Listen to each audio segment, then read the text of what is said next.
Hello guys, welcome to my YouTube channel. Lucy B here. Today's title is The Challenges the African Diaspora Faces Abroad. Oh my god guys, the challenges that the African diaspora faces in the Western world is just too much. It's something that maybe some people from home or family members, they don't know what African diaspora go through, The challenges start straight away the moment you step in whatever country you go to. Say you step in America, UK or any other parts of Europe. The challenges start there and there from the start. First of all, the language, the weather, and all that. So the African diaspora, they go through a lot. Okay guys, because when an African step in the Western world, when you're coming abroad, your mindset is all what is on your mind. You're going, many of course go abroad for a better life. Yes, so what is on your mind? You think that the moment you step like this, bam, you're gonna get job, you're gonna start, you're gonna settle, you're gonna be welcome, all those kind of things. But no,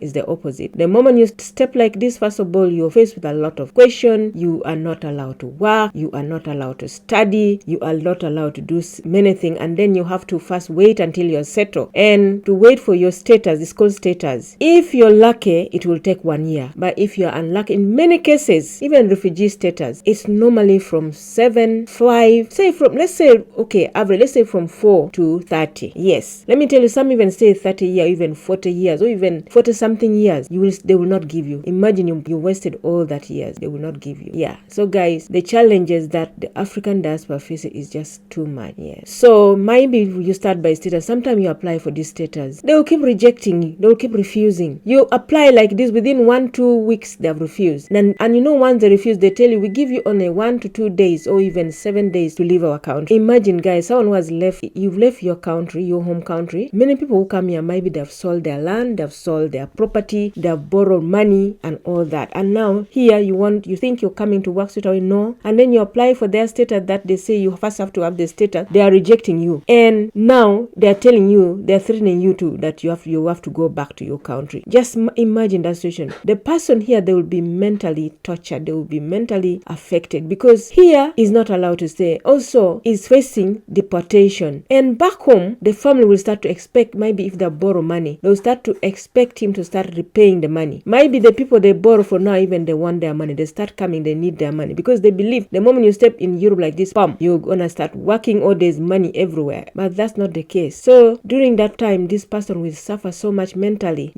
If you're not strong, many go mad, you go crazy. Yes, so these are some of that's the challenges that African diaspora face in Europe, which our family, they don't know. Yes. Another is guy qualification. Let's say in your home country, you are an engineer, you are a doctor, or you finish all your study. But once you step in Europe, they don't consider that qualification. For you to start like that, you have to first maybe update yourself, either 1 year, it depends. It's like you're starting afresh again. Imagine you've been working in the bank in Africa, you've been working as an engineer, you're earning lots of money, and then you come here, you start from scratch, you have to go back to school. Sometimes even you're like, you don't want to study again, but you are forced to go back to school to study again, to update your whatever qualification you've got. And then when they start work here, you start from very low. You start from either cleaning job, or you do care job.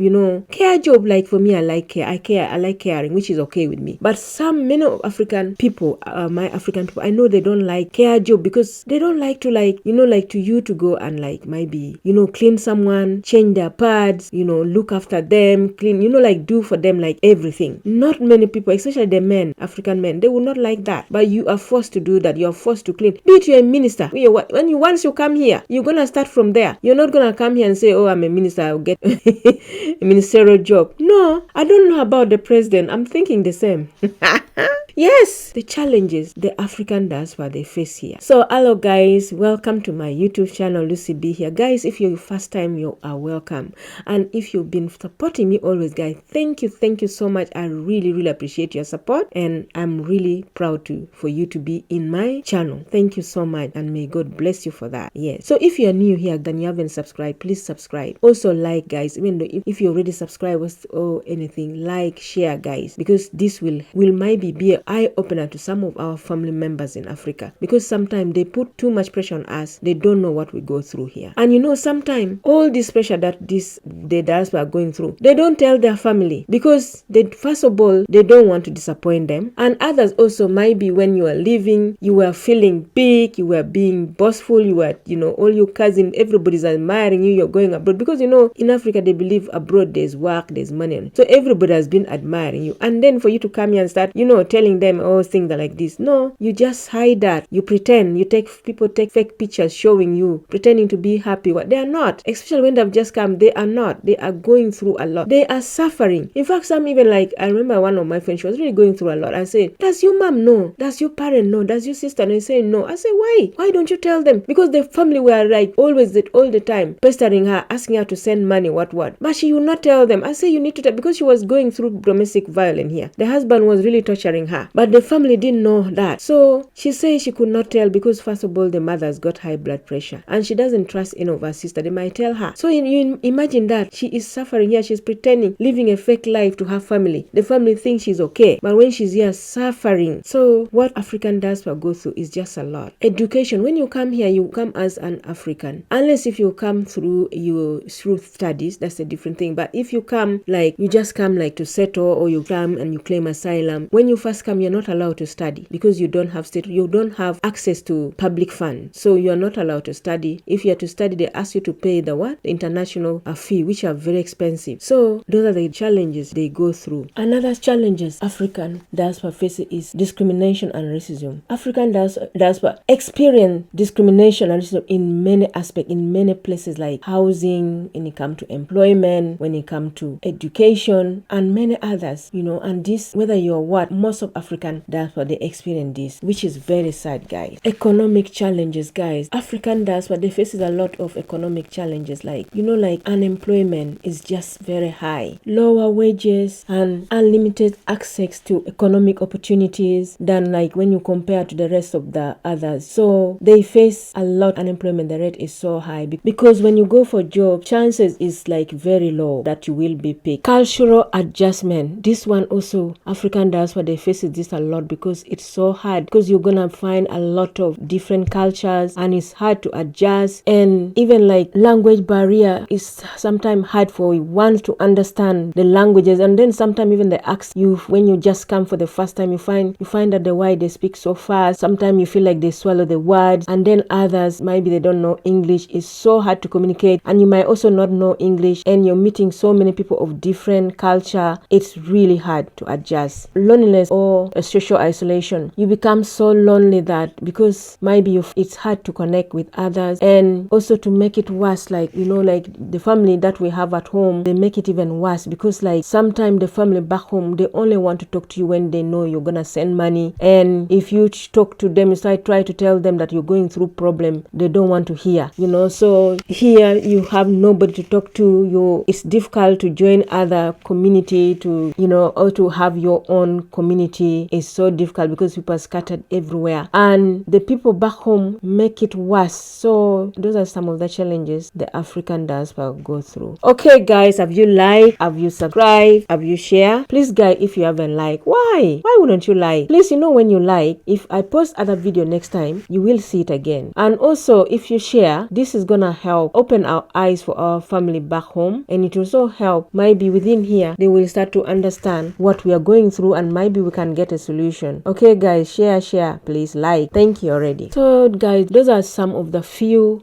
challenges that African diaspora faces, especially in Europe. And also the other challenges that they faces with their family member is, guys, fraud. You know, like you have come here. When you come here, first I think I've talked about this. Here you work, that when you work, all your money go to bills. Sometimes you're left with something very small, and then with that small thing, some of the African diaspora here, they keep this money. They can deny themselves most of the thing, just maybe have the basic. You find an African person will have only 1, 2 trousers, 2 top, 2 dresses, something like that. They don't go out because when you go out it's very expensive. Instead of doing all that, they save the money. And then because now they believe their family back home is their family members, they trust them. What they do now, they just know that, oh, I'm not gonna be here for the rest of my life. Let me do something back home in case I decide to go back home. And then they give this money to their family members in Africa, which you expect them. I say they want to build a house. This has happened many times. You give this family member, be it your brother, your sister, or your mother, or your dad, or your uncle. They, instead of building the house for you, they eat the money. And then they will start taking pictures of other building, beautiful building. And because for you think, oh, my house is nice, you keep sending money. You keep saying, by the time you